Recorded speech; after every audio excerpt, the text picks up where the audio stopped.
So, Nathaniel, this time it's just you and me in our interview. I suggested that we do it this way yesterday, and you happily agreed. The reason many people in our social media channels keep asking us is Cured at Home is for real, and why are we doing it, and who we are. So I thought we would answer these questions. So welcome to our own show. Welcome aboard, guys. So Will and I were selling to the cruise lines. We were selling virtual reality and augmented reality products to the cruise lines. We had a product called 1 Minute Doctor. I'm sorry, 1 Minute Engineer that would improve maintenance and operations efficiency for training on the cruise industry. And when we helped bring the Diamond Princess into port, we found out that that was probably the indicator that that market was not going to be working for us. We pivoted into what we called at the time 1 Minute Doctor.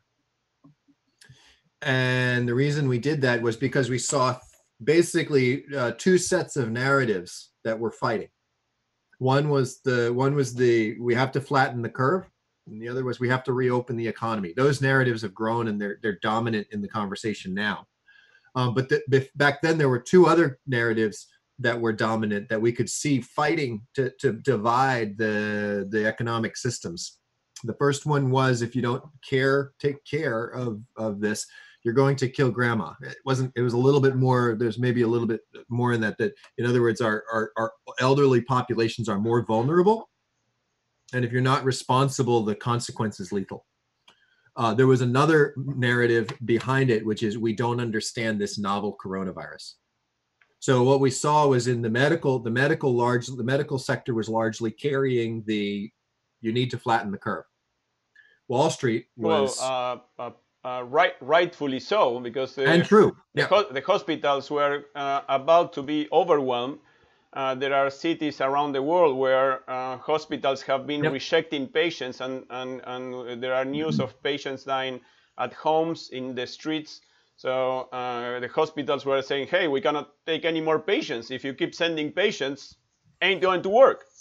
Right. That's the essence. That's the essence of the problem. Is all four of these fighting narratives are true, and they present an intractable problem. So it's true we have to flatten the curve to avoid the overwhelmed medical system.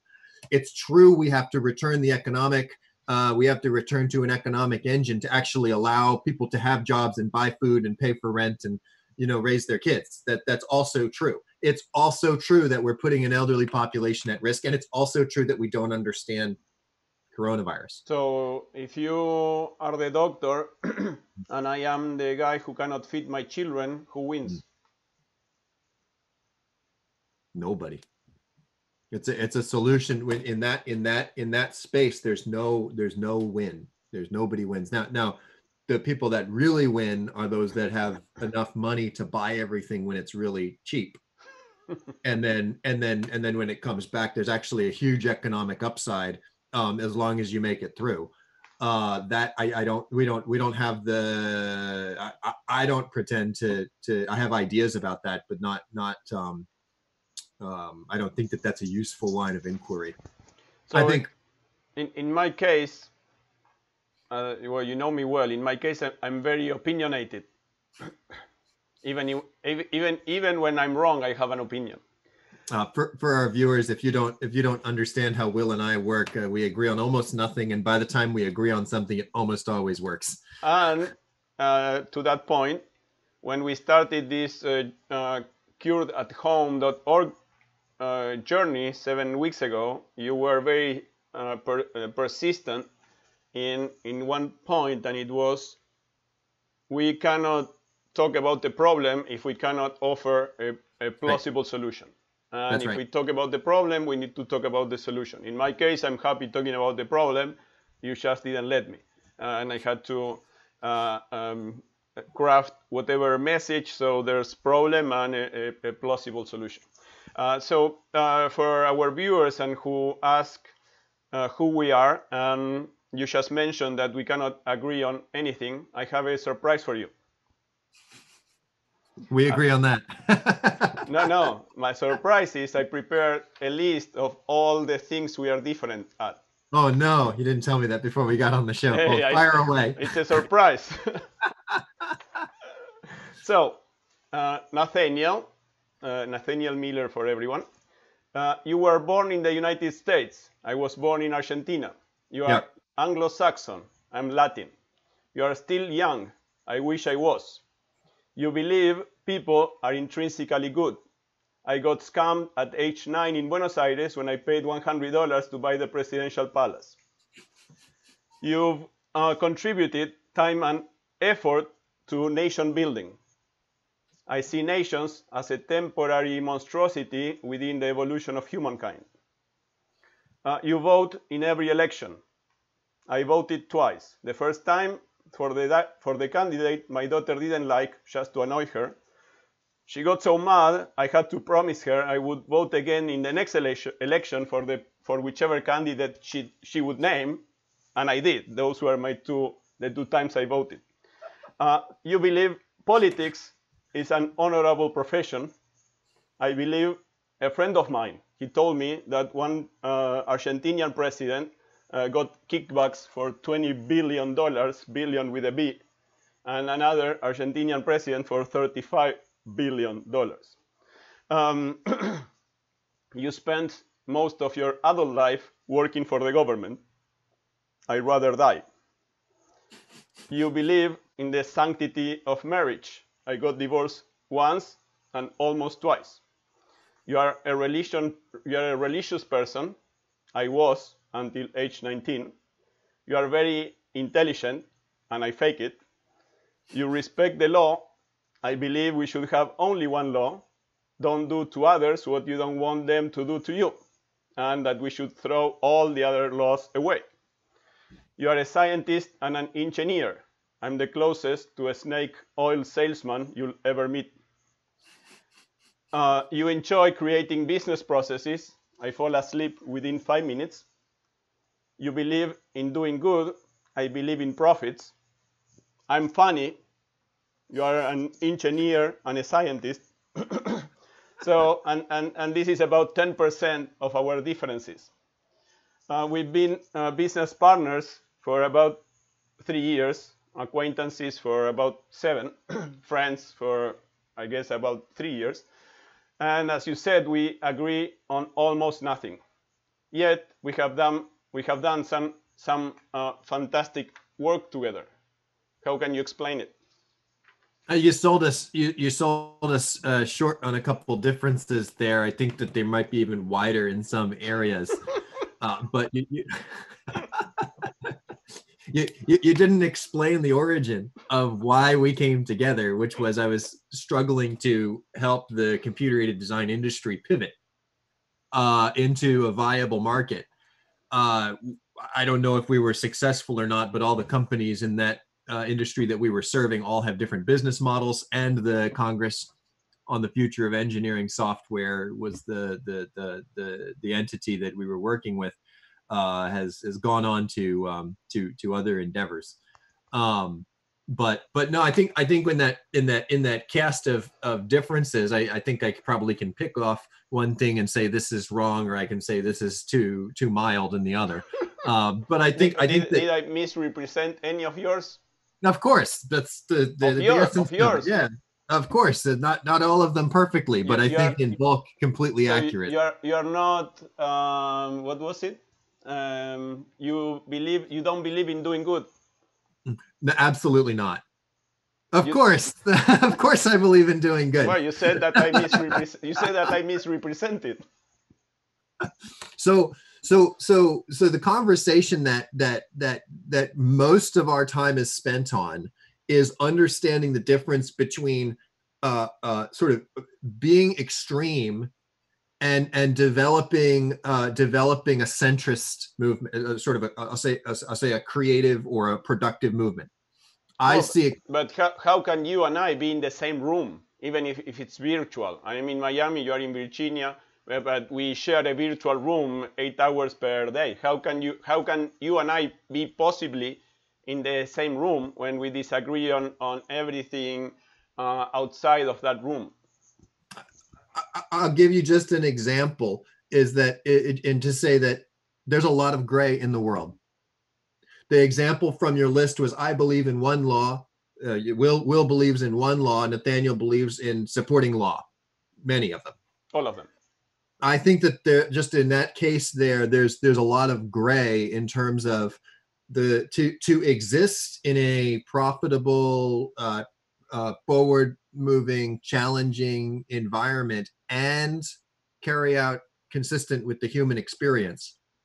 There's an awful lot of nuance that happens in law. And I can go down that entire list and say that if I'm anything on the one side of that list, it's because I spend most of my time understanding the nuance in a particular area. Now, the reason we work together is because well, if I am on the other side, it's because I spent a lot of time understanding the nuances. Well, and even like your example of growing up in Buenos Aires, the environment there is very, very, very different than the environment in Virginia. Mm-hmm. In Virginia, the stability, we have the largest military industrial installation in any region in the planet.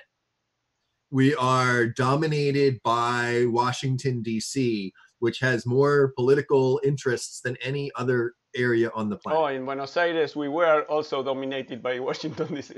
Yeah, exactly. and I don't know. We are identical in that regard. So I won't say good or bad. I'll just say the stability is different, and the mechanisms to be effective in an environment really develop a lot of your views. The view that I have is that if a solution comes forward, it needs to deal with all of, if it's actually a solution to move forward in a complex situation, you need to actually address all of the nuance and all of the fundamental motivators of all of the parties. Do you think that most people prefer to take sides and stay with whichever side they choose, Republican, Democrat, baseball, football, whatever sides those are, and then but then sometimes you need to agree with the people in the other half. So, well, I think we could probably take it back to like it's going to be challenging to have a conversation in the domain of law, especially when we don't necessarily have a common view about how the legal process should continue at this juncture in history. So maybe we'll just set that aside and then go to like a sports team, because I think the general question that you're asking is, how can we be in so disagreement and yet move forward in a productive fashion? And I love the illustration of sports, because you go to the baseball game or the football game or the soccer game or whatever you go to, and you have two teams largely representing two different identities. And those identities come to conflict, not unlike the political processes that govern most of the Western world. And when those two teams come to conflict, there's the thing that makes it a game and not a fight, which there's still conflict, but not an all-out fight, maybe I should say, because it's not always successful. No, in Buenos Aires there are fights outside of the stadiums every Sunday. Every time. And people die in those fights. Yep. So I think that the why does everybody keep on coming back to that particular place of fight and not having that fight everywhere else? I think because there's an expectation, or there's a narrative. There's a narrative about a rule set. There's a narrative about a culture around that rule set. In other words, if I get my ball into this net, then I get a point and my team wins. If you get it into your net, then they win. And that rules, there's a rule set at the bottom, and then there's a culture around it. I think one of the things that's challenging in the news cycles that we're seeing is that as you increase the number of channels, you increase the number of different positions that can be carried. And so for anybody to have a voice, they have to say something more and more and more extreme. So you continue to have maybe smaller ballparks, and then more intense fights. And that drift. Oh, no, sorry that I interrupted. I was just going to say that drift to the extremes ends up challenging the culture that allows that rule set to operate in the first place. And I think we're seeing that challenged at a global scale right now. And so, why are why are we discussing this topic during this interview, and how is that related to what we are trying to achieve at CuredAtHome? I think we saw a couple cruise lines come into Norfolk from Norwegian Cruise Lines. 3 ships came in and parked at an empty container terminal. Okay. You can see the stories of the bottle supplies not making it to a Pennsylvania milk farm, and them having to switch from selling wholesale milk to selling individual bottles to local residents. I think that there's a tremendous challenge. Our infrastructure and the expectations about how the game is played globally, not just America, but how the game is played has to change, and the economic consequences. The economic maybe we'll avoid an economic depression. I don't know, but unlikely. It's extremely unlikely. But we have to give it a try. And so I think we're having this conversation because if you don't understand that bringing extremes and bringing them to bear on the center is the first thing that has to be solved. There needs to be systematic thought at that level. You can't actually go in and make a meaningful contribution. And then especially when back to the structure that we opened up with, if you consider that 80% of the economics are driven by non-medical interests, and 20% of the U.S. economy is driven by medical interests, you literally have this coronavirus has literally driven an economic 80-20 split in the U.S. economy.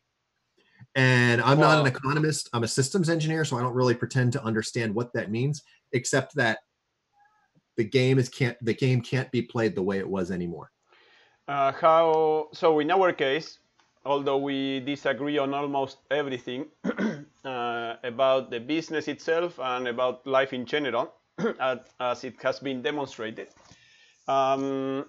we still value each other's contributions, what each person brings to the table, and that's what we've been doing, and particularly with CuredAtHome, CuredAtHome.org. And so in our case, we believe that we have such solution for the current problem, what you just described about how not to overwhelm the hospitals and possibly how to reopen the economy. When you're asking a systems engineer who's built satellites and robots and has things in orbit and has things driving around, the possibility of having a full solution is I don't believe we have a full solution. What I do believe that there is a solution space that seems to be universally agreed on, and that solution space is not getting enough airtime. What's the solution? What we see right now is that there's basically 5 tenets that it seems like everybody agrees on, and nobody's talking about that solution space. And it's simple: stop the transmission, identify the infected, isolate the infection, treat in isolation, and learn. I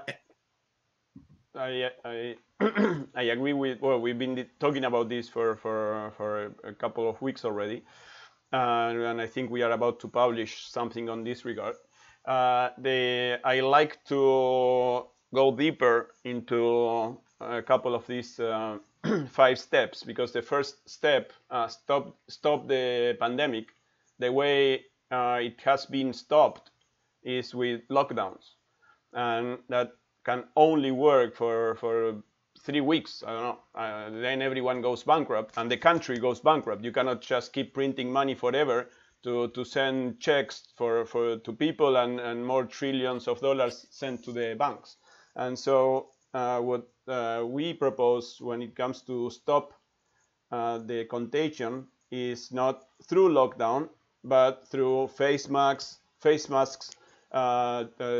personal hygiene, social distancing, all the other things. But at the same time, we should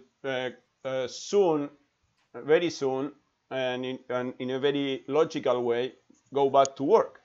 Well, Will, the problem is like you can't actually only deal with one of the three or two of the three. I'm sorry, one of five or two of five. You have to deal with all five. Because Agree. if you don't actually have a robust learning mechanism, you can send everybody out with all the particular PPE or the specific contagion, the containment examples. But the you can affect the transmission.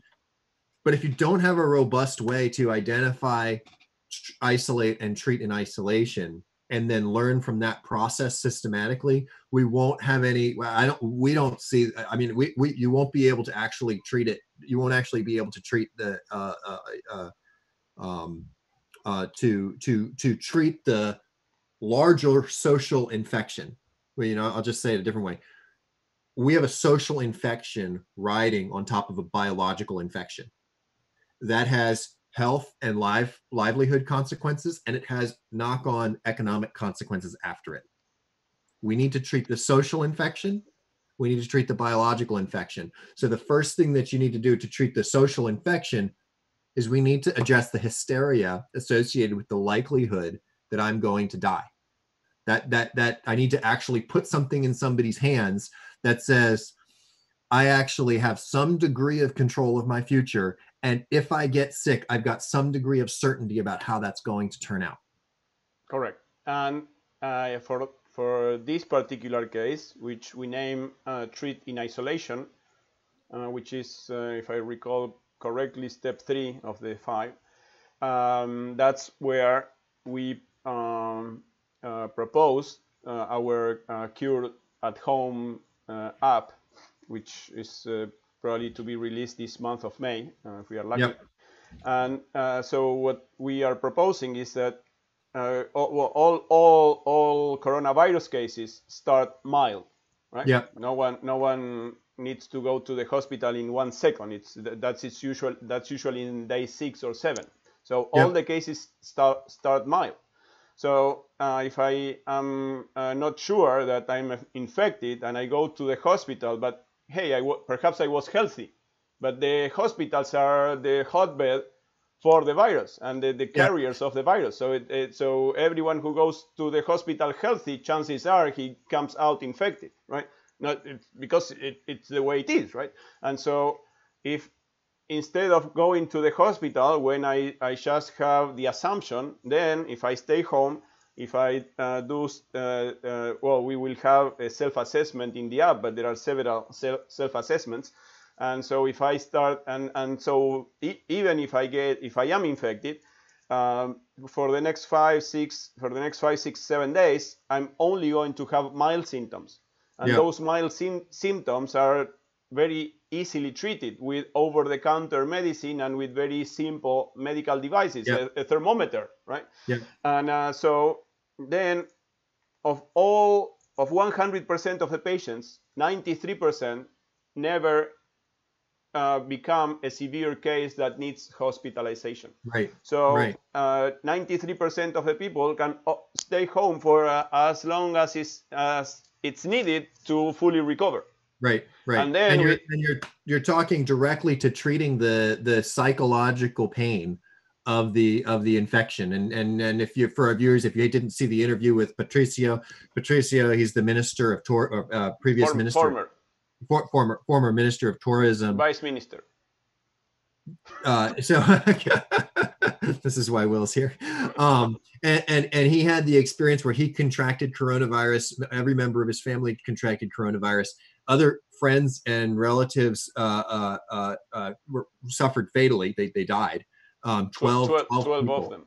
When he actually experienced the infection, it turns out he was fine. He made it into the 93%. And he actually left his residence, went to the hospital, was more concerned about his odds at the hospital, and came home. And so you're Will, you're kind of talking about that, and that's a single case. Every case is different. But in terms of dealing with the anxiety, we need high functioning mechanisms to deal with the anxiety imposed upon getting infected with this infection. We need to wrap up the call. I think the initial conversation about two completely different people, you and me, coming together to work together and to enjoy the experience and to perhaps build fantastic things together. And it's not that we are geniuses or anything, right? As I said, I only fake it. So that perhaps trickles to, or perhaps other people say, hey, yeah, perhaps I don't need to just fight the other side, and perhaps I disagree, but there are ways where we can still reach consensus and Yeah. and find the one place where we can both agree, and that's something that we can start today. Yeah, yeah. If there's one thing that I would say, just finishing up, it's that if when channels get increased, when the number of media channels out there increase, the tendency to go to extremes causes division. When you start having a solution focused conversation and everybody gets brought into that conversation, has an active and participating solution focus, you actually can make a clear, measurable step in fighting a war. Right now, we need that unity. Awesome. So, what's your final comment about CuredAtHome? We're not doctors. We're not sociologists. We're not psychologists. I'm a system architect and a satellite builder. Will's an entrepreneur and a serial entrepreneur with a sales and marketing focus. And what we need, we need. If I was going to say one thing to our viewers, we really need help. We need your help first in just extending the conversation and letting your voice carry its weight if you like what we're doing. Second is we in terms of the data sciences, in terms of the app, sort of the user interface. On the medical side, we've got some of our medical team working through HIPAA compliance and all the stuff that goes with that. If there's not a lot of information on our website, it's because the last thing you need to put out there is something that's wrong and misleading, and we need help vetting and developing what's underneath the hood as we're moving forward. So if you have skills that come to bear on the last two, the treatment and isolation, or the systematic learning, probably from a data sciences side, and then also even into the privacy conversation, we'd really appreciate you reaching out. And you can, I think the volunteer at CuredAtHome.org is an email to reach us at. So, Nathaniel, thank you for the friendships. Thank you for disagreeing with me almost all the time. It's a pleasure to have created a couple businesses together, and hopefully these babies will grow into adulthood, healthy and safe, like we wish everyone when it comes to coronavirus and the economic crisis. If our viewers think that what we are discussing makes sense, we can greatly use your share, your subscribe. And there is a subscribe button right underneath the bell, so then you get notified with the next interview. And so we'll see you the next time. Thanks so much.